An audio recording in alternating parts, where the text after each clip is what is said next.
Hello everybody, Ian Robson. Welcome back to the Newbie Farm. Alright, today we're doing a little bit of potato harvesting. Just in a small field, nothing huge. And I'm just currently unloading the potatoes as we can see here. And I'm joined by Liz, Country Gaming right now. And she's going to take over this trailer real quick here. Went a little bit too fast. There we go. And she's going to take over this trailer real quick. And I'm partially way down this field already. So there we go. Guess I'll take it to the other side here.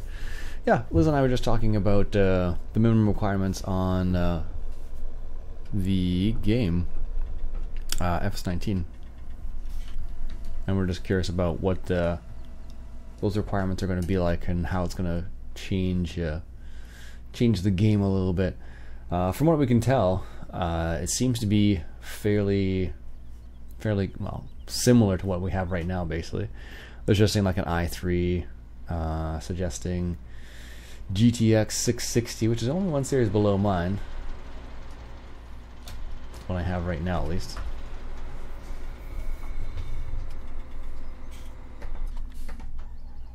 Okay, apparently Grimmy wanted to stop right there. There we go.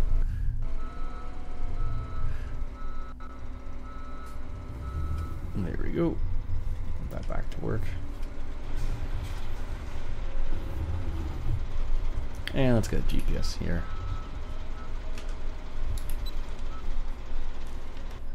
So yeah, we were just talking about that and how it's going to change a little bit for different people. So some people may be able to run the game without a problem. Other people may have a bit of a problem in terms of what's going down here. So it'll definitely be curious to see if this separates some more people from the game, so to speak, because they don't have the minimum requirements, which happens sometimes, you know. When you have new graphics that get introduced into the game, you have to, of course, accommodate and change the minimum standard or minimum level of graphics and whatnot, or minimum system requirements essentially for it, so to make sure it works properly. So I don't know. I'm kind of curious. Like, if you play on console and whatnot, it's not going to change at all. Really, it's just going to be the same because you just need this. I don't know. Maybe it'll only be available in some of the consoles, not all of them. Some of the higher end ones. I don't know. I don't follow consoles very closely, so I really don't know how it all works there, to be honest with you. So, but for example, like I have a not super old computer, but old enough, let's say. It's about 3 years old now, coming up on 3 years old, and it can still run Farm Sim without a problem. But if I want to run the newest edition of the game plus all the special fancy graphics and stuff like that, so that's where we're gonna notice the biggest difference right there. It's gonna be when you get into some of that higher end graphics stuff. There we go.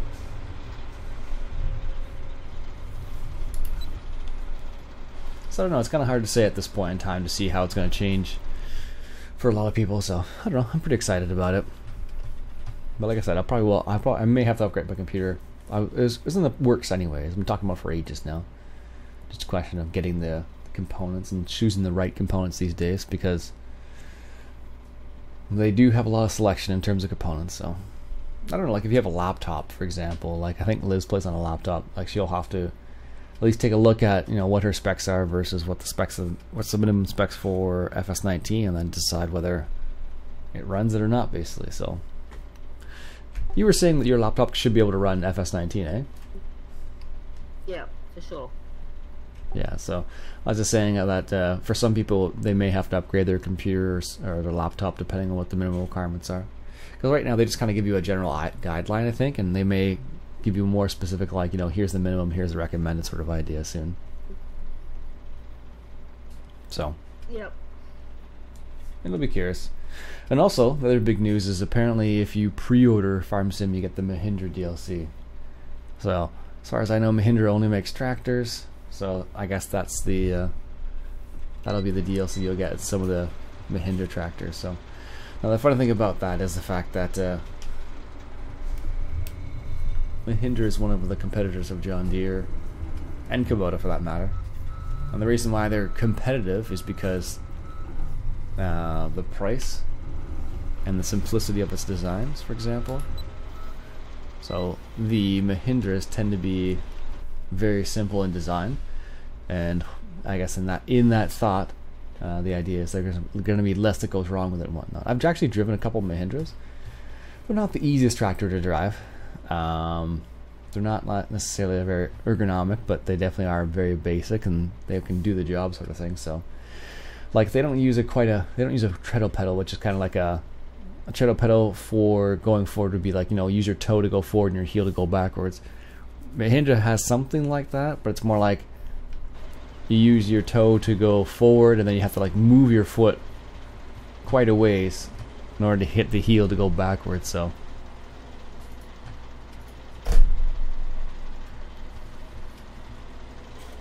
there we go.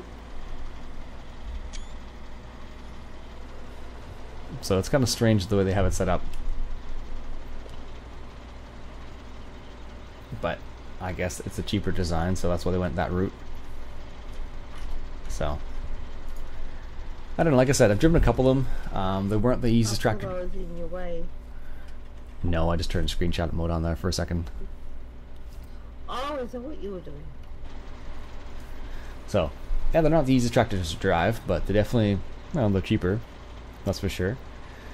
But they're more like, think about a new tractor that was made like in the 70s or 80s. That's what they're kind of like, with like a gear shifter between your feet, sort of thing. So it's kind of like reminiscent of old times. But it just seems strange that it's a new tractor that's going that route. Like, I understand why they did it, because they're trying to keep costs down, and that's a cheaper way of shifting gears rather than having something like a power reverse or something like that. But it is strange on the same side, because by going that route, it kind of seems like they're backwards right now.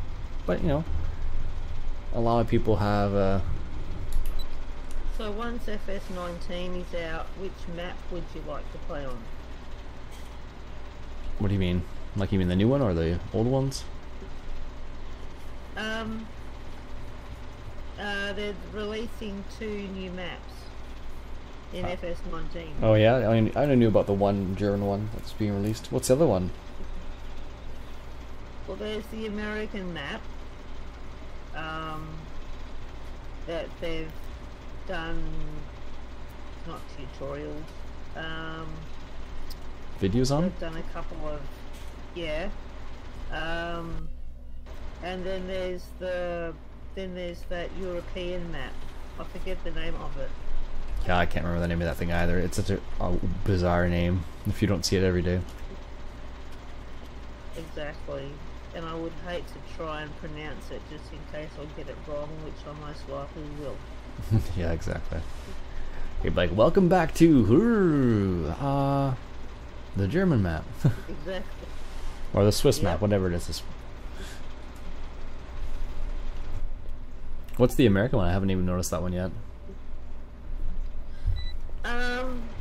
It was the first, like when they had the video of, the first video of the guy, you know, the farmer walking up to the red barn and hopping in the John Deere tractor in the barn with the dog, and planting the cotton.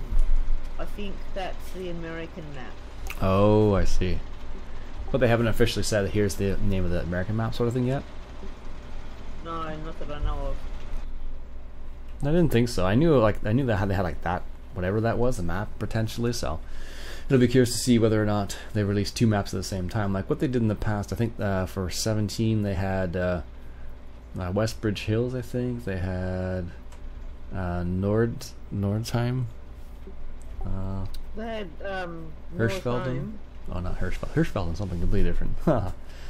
What they had? Which one? Sorry, Bjornholm. Yeah. Bjornholm. That's it.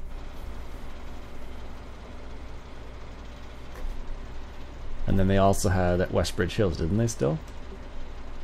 Yeah, Westbridge Hills was imported over from 13. Yeah, yeah. So what I think what they're going to do is, you know, keep the old ones. Oh, and they had that, oh, that,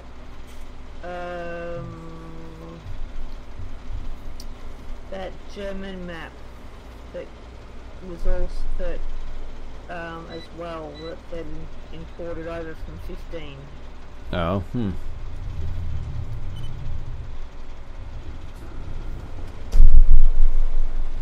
So there you go. I guess they'll have a few options for maps at least, which would be nice.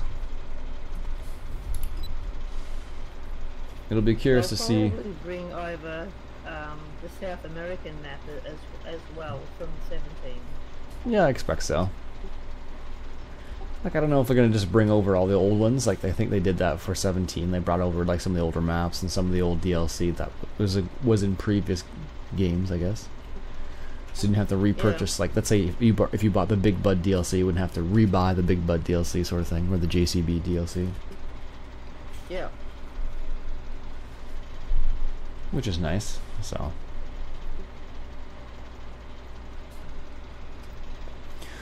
we'll have to see what they actually do. Well, when did the Roper DLC come out? Was that in 15? No, it was 7. Oh. But you had to, when you had to buy it. Yeah, you had to buy it. Yeah, that was 17, wasn't it? I can't remember. I think so. Yeah, it was 17. I think you're thinking of the Homer DLC. Yeah, the Homer DLC. Yeah. That was 15. So, yeah, I don't know. We'll see what happens. Like, yeah, you had to buy the Homer DLC in 15, and then you got it in 17. You got it for free in 17.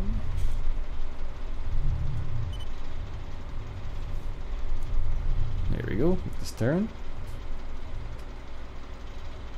So I don't know. Maybe we'll do something similar with that. Probably do the same thing with the Roper DLC in FS19. You won't have to pay for it. Yeah, I expect the same. So, I suppose they'll do the same thing there, and then they'll just have it set up like that, just so it makes our lives a bit easier. But who knows?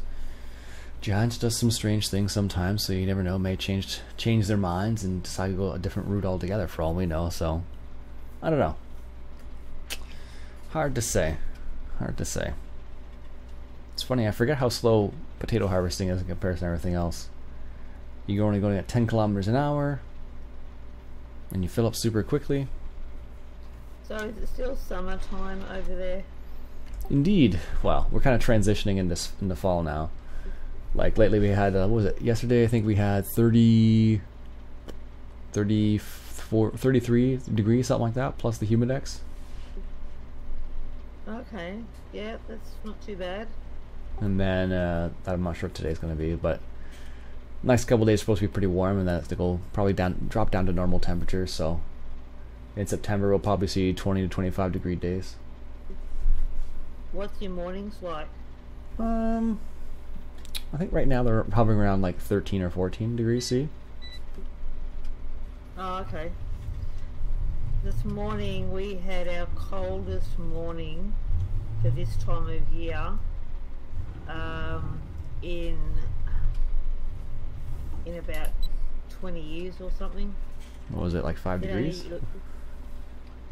No, it was lower than that. Oh really? Like It freezing? was, yep. Oh wow. Yeah.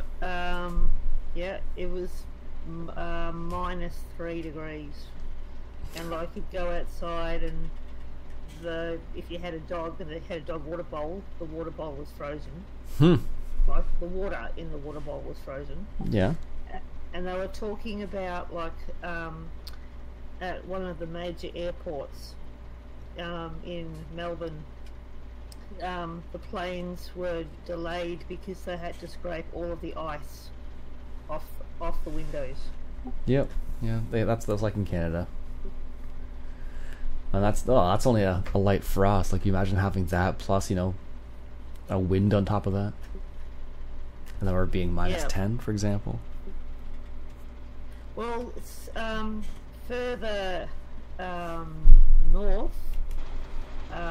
Like in the mountainous areas, some parts had -9. It's crazy, Australia having -9. Yep. There we go.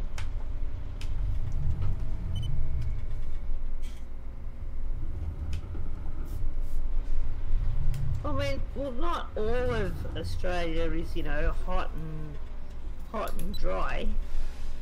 Yeah, I just assume most of Australia is a desert, so. No. Isn't most of Australia a desert? Like, if you look at it geographically, like the center of it's like just a desert.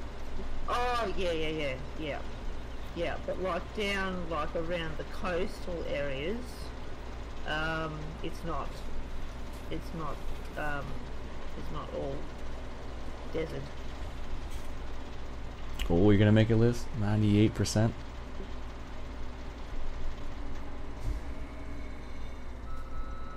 Just missed it. Oh, dear.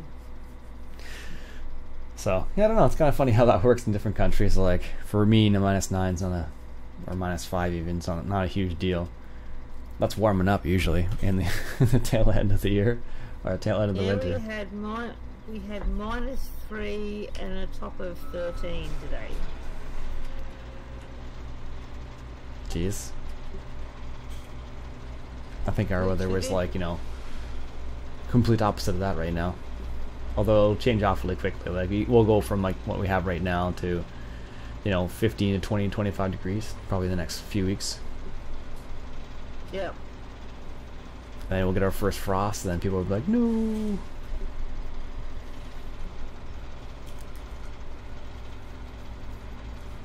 Well, I mean, at the end of this week, we're going into September, and we're supposed to be like the days over here are supposed to be starting to warm up, not get colder. We're doing the opposite. Our days are supposed to be getting colder, not warming up. Yeah. Although based on current temperatures, it seems like the opposite's happening. Now we got 2 more passes to go here. I don't think it'll ever get to the stage where we have your weather and you have our weather. Yeah, it would take the world to turn upside down for something like that to happen, that's for sure.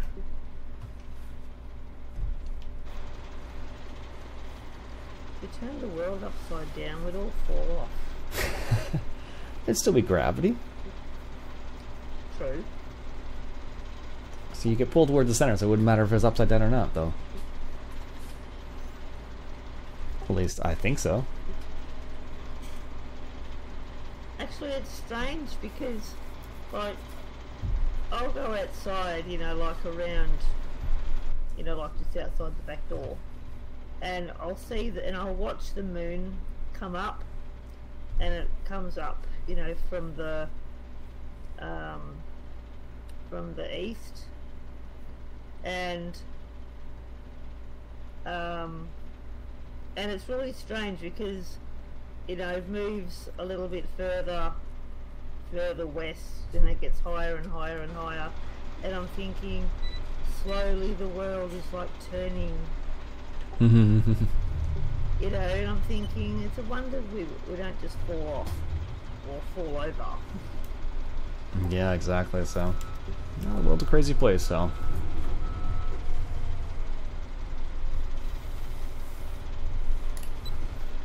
yeah, my father-in-law was saying that we'll probably be harvesting potatoes soon. At your dad's place? My father-in-law, so my wife's father. Oh, okay. Because apparently they are done. The skins have hardened on them, so they're good to take out of the ground with a big harvester. So.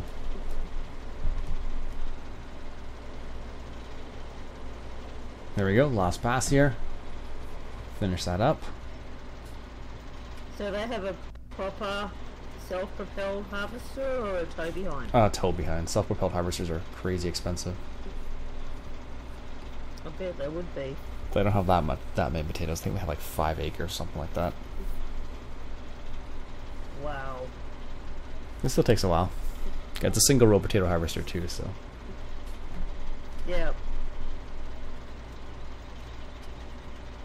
So, are the fields really big or not? Not too big, I suppose. I don't know. Yeah, they're not that big, I guess. In the greater scheme of things, they're not big. Yep. Alright, looks like that's the last little bit of the potatoes there. I keep saying tomatoes, but potatoes. Yeah. Alright, let me just get the last little bit of potatoes out of here. Out of the truck. Perfect. Then we can transform it back to what it was before. Yep. I remember when this first came out, people were like, looks like a transformer because of how it unfolds everything. Yeah. It's very compact. There we go. Put that away there. See if I can make that turn. Perfect. Put this back away, and then that'll be the last order of business for me for today. Just park it in over here. This is a field. It just was changed over to a storage area because we needed more more areas to store things, basically. There we go. Put that in that little area there. Perfect. Alright folks, and with that, that'll be it for me for today. Hope you enjoyed. My name's Iain Robson. If you got your sandwich, go ahead and hit that subscribe button for some more Newbie Farm action. I'll catch you guys later.